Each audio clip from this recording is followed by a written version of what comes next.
it's only young people who can make a difference in the world. That's a great generalization, but more or less it's true. Get involved, learn.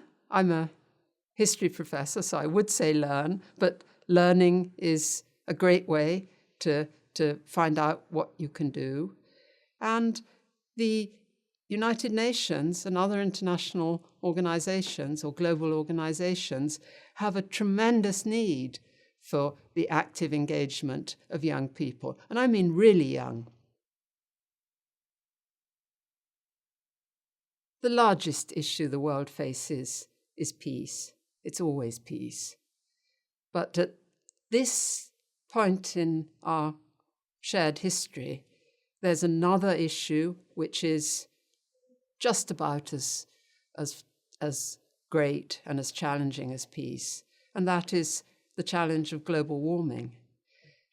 And young people in all parts of the world have a very acute understanding of the seriousness of global warming, because it's their world that's getting warmer, that's getting more unstable in relation to climate variations, in which their livelihoods and in some cases their lives are threatened.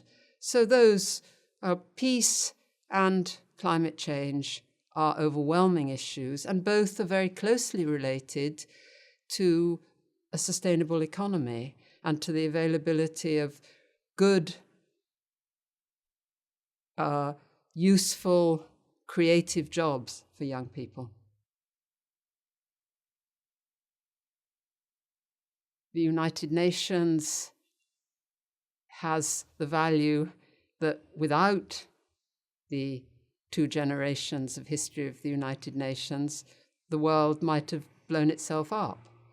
So the United Nations are somewhere where not only all the countries of the world, but all the peoples of the world and organizations that cross nation states can meet, can discuss on the basis of a real conversation, of sharing new ideas, of thinking collectively about how to improve the world and how to reduce the grave risks of war and global warming, global climate change, can take place.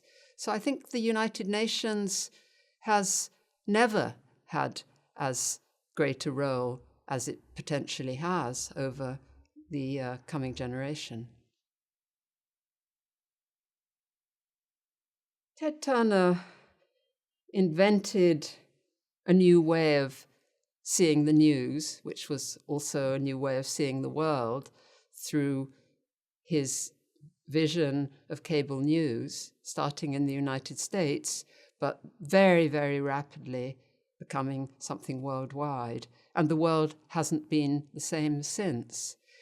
His decision in 1997 to put his personal fortune towards making the United Nations a stronger institution and towards making the world a better place has inspired not just thousands, but hundreds of thousands, millions of people to think about new ways that they can get involved by giving time and giving voice and giving everything that people have to give. So in that sense, I think it really is true to say that Ted Turner changed the world, first in relation to the way we see news, and secondly, in the way we think about relating to the United Nations.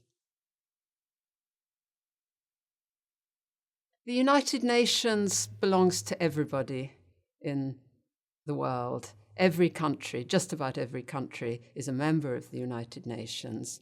But the United Nations also has a history, and almost every child in the world who's lucky enough to be educated learns history.